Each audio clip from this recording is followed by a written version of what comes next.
Frères et sœurs en Christ, shalom, la paix, la grâce de notre Seigneur Jésus soit avec chacun de vous. Nous sommes toujours dans cette semaine intitulée Le Dieu des miracles vivants, semaine dans laquelle nous entretenons notre foi dans une dimension de miracles divins. Nous avons dit un certain nombre de choses et nous avons dit hier que croire au miracle, c'est se mettre d'une certaine manière à l'épreuve. Car le miracle défie notre raison, le miracle défie notre intelligence et c'est normal qu'on se sente mal à l'aise dans notre âme. Parce que nous sommes amenés à croire quelque chose qui dépasse notre entendement.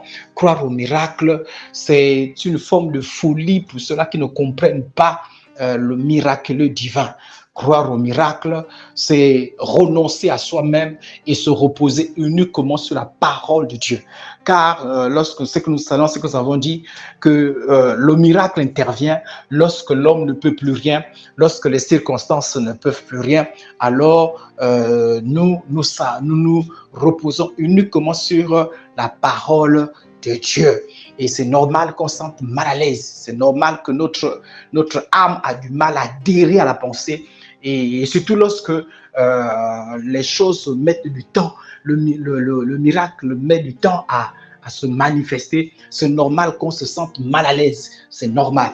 Mais le croire au miracle, c'est choisir de se reposer, de s'affermir sur la parole de Dieu. La Bible dit, si la promesse tarde, attends-la. Et on l'attend dans la foi, même si les choses semblent s'empirer, on croit au miracle. Croire au miracle, nous l'avons dit, que c'est une décision, c'est un choix. C'est-à-dire que là où les autres choisissent de désespérer, là où les autres choisissent de murmurer, là où les autres choisissent d'abandonner, nous choisissons d'espérer à la parole de Dieu. Et parfois, on peut se retrouver seul parce que croire au miracle nous met d'une certaine manière à l'épreuve. Les autres qui sont autour de nous peuvent également peuvent expérimenter cette épreuve-là, parce que ça les défie également. Il n'y a que les hommes de foi pour essayer de nous comprendre et de nous accompagner. Mais le miraculeux vraiment nous met à l'épreuve. Donc, si on sent un malaise, c'est normal dans notre âme. Mais malgré le malaise, nous devons choisir de croire. Voilà pourquoi nous avons dit hier qu'Abraham crut contre toute espérance. Abraham crut contre toute espérance. Là où il n'y avait plus d'espérance sur le plan humain, Abraham a choisi de croire. Et ma prière, c'est que peu importe les situations auxquelles tu peux être confronté, où nous pouvons être confrontés, choisissons de croire. C'est une opportunité que Dieu nous accorde. Le miraculeux, c'est une opportunité que Dieu nous accorde. C'est une grâce, heureusement pour nous. Car imaginons-nous, si Dieu avait fermé la possibilité du miraculeux, si Dieu avait dit que si les moyens physiques échouent, vous n'avez plus d'issue, c'est fini. Vous imaginez quel devait être le drame. Mais Dieu nous fait la grâce pour dire que lorsque le naturel, il n'y a plus de solution, nous pouvons croire en lui, nous pouvons espérer en lui. Mais Dieu veut que lorsque nous espérons en lui, que notre foi soit ferme, qu'elle ne soit pas vacillante, que l'on ne se réfère pas à notre âme. Voilà pourquoi on n'est pas dans le ressenti.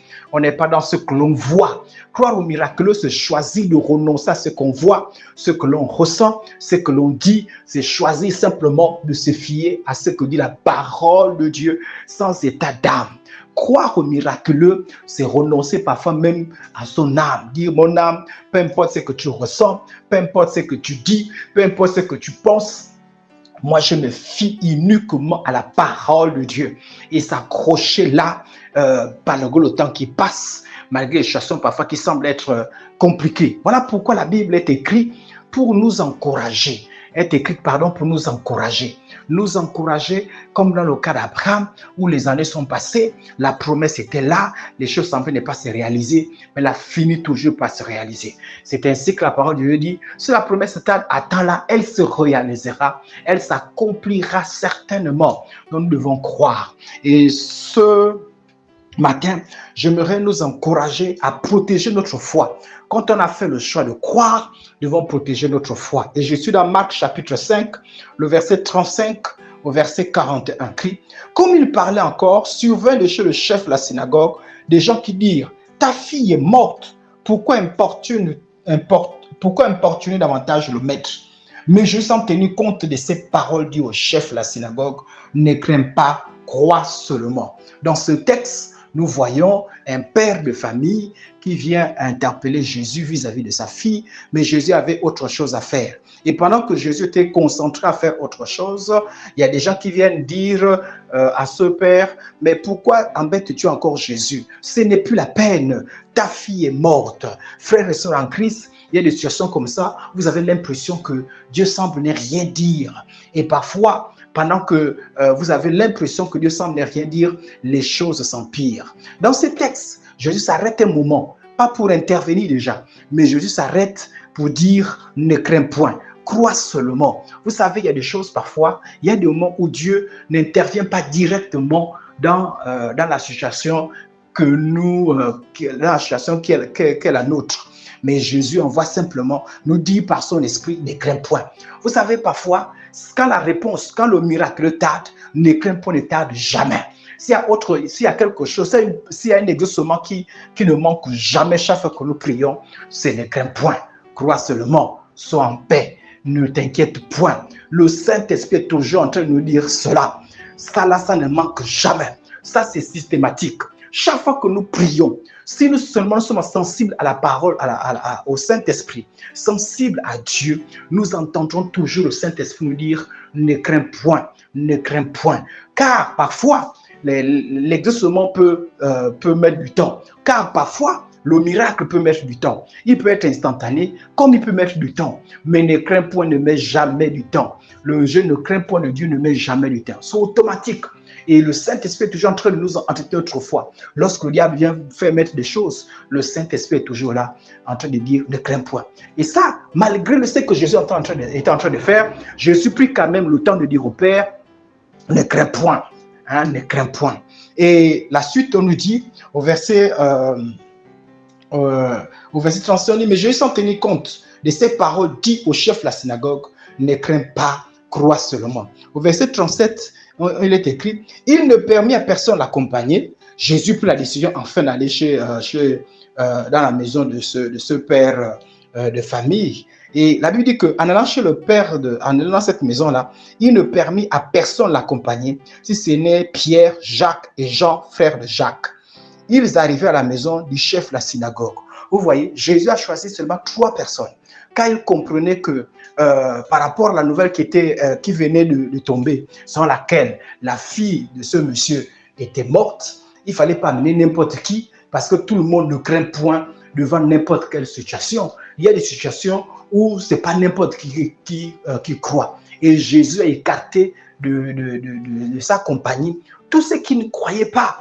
Frères et sœurs en Christ, protégeons notre foi. Lorsque nous vivons dans cette situation, il y a des gens dont il ne faut pas permettre d'intervenir. Il y a des gens dont il ne faut pas permettre de donner des avis. Il y a des gens dont il ne faut pas permettre de donner des réflexions. Car leurs avis, leurs réflexions sèment l'incrédulité, sèment le doute, sèment le chaos. Pourquoi? Parce qu'ils manquent de foi. Il y a des gens qui n'ont pas de foi et il ne faut pas permettre à ces derniers d'intervenir.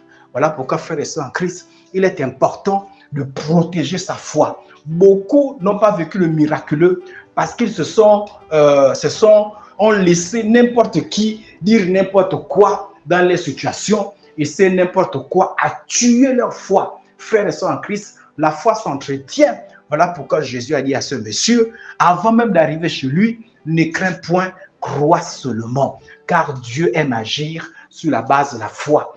Dieu agit sur la base de la foi. Là où il n'y a pas la foi, Dieu n'agit pas. Et quand il n'y a pas la foi, la seule chose que Dieu peut faire, c'est d'abord relever la foi avant d'intervenir.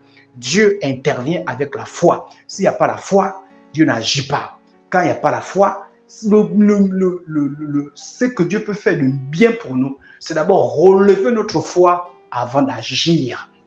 Donc, sachons protéger notre foi. Voilà pourquoi Jésus n'a pas pris tout le monde.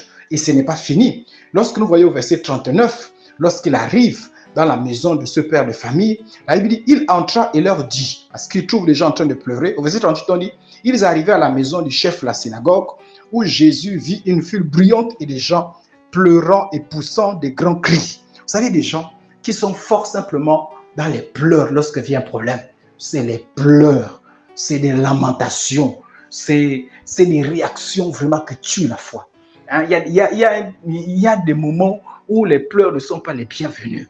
Ne laisse pas n'importe qui pleurer sur toi parce que ce n'est pas toujours bon signe. Lorsque Dieu n'a pas dit c'est fini, ce n'est pas la peine de pleurer. Lorsque Dieu n'a pas dit que c'est fini, ce n'est pas la peine de se lamenter. Donc voilà pourquoi il faut protéger la foi. Donc quand Jésus trouve des gens en train de pleurer, de se lamenter, parce qu'il avait dit autre chose, il a dit ne crains pas, ne crois seulement. Lorsque Dieu a dit autre chose, ne permet pas aux gens de pleurer, là où lorsque Dieu a dit que la mort n'y sera pas, que la vie est là. Ne permets pas aux gens de pleurer dans ta situation lorsque Dieu te dit autre chose par son esprit. Lorsque Dieu dit autre chose dans sa parole, ne permets pas aux gens de pleurer. La preuve, lorsque Jésus arrive, tous les gens sont en train de pleurer. Au verset 39, on dit, il entra et leur dit, pourquoi faites-vous du bruit et pourquoi pleurez-vous? L'enfant n'est pas morte, mais elle dort. Et la Bible dit, au verset 40, et ils se moquèrent de lui. Alors, ayant fait sortir tout le monde, il prit avec lui le père et la mère de l'enfant et ceux qui l'avaient accompagné, il entra là où était l'enfant. Vous voyez, les gens se sont moqués de Jésus lorsque Jésus a dit, mais vous voyez la mort, moi je vois le sommeil. Voilà pourquoi, frères et sœurs en Christ, j'étais en train de dire que le miraculeux met les gens à l'épreuve. Le miraculeux trouble les gens. Le miraculeux vraiment gêne, embête les gens. Parce que voilà des gens qui ne croyaient pas comment eux, la réalité montre que l'enfant est mort. Et quelqu'un vient et dit, il dort. Parce que ce que l'on voit dans la dimension du miraculeux, ce n'est pas ce que l'intelligence et la raison voient. L'intelligence et la raison voyaient la mort, mais le miraculeux qui se repose sur la parole de Dieu voyait simplement un sommeil. Et Jésus disait, je suis venu le réveiller. Frères et sœurs en Christ, apprenons à voir les choses sous l'angle de la parole de Dieu.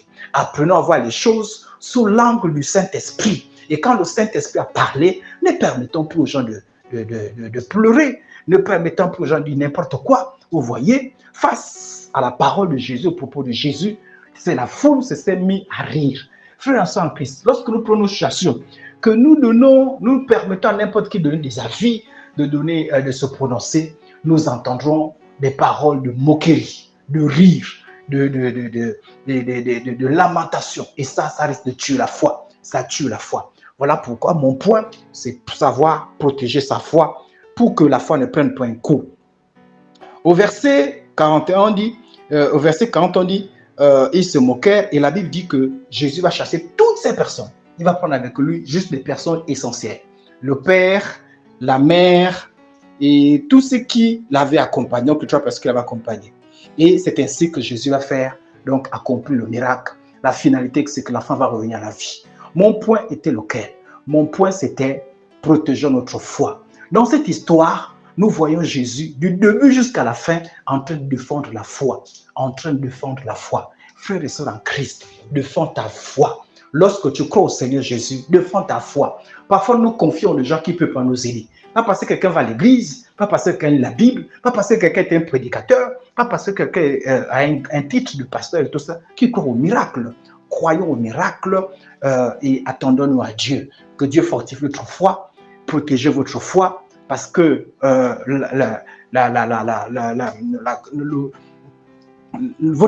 manière dont vous va fonctionner dépend de votre attitude. Est-ce que vous livrez votre foi à n'importe quoi, à n'importe qui? Est-ce que vous protégez votre foi? Protégez votre foi, car celui qui récompense votre foi est vivant. Car Dieu intervient dans la dimension de la foi. Dieu a besoin de votre foi pour opérer le miracle. Alors protégez votre foi. Elle est précieuse. Que Dieu vous bénisse au nom de Jésus. Amen.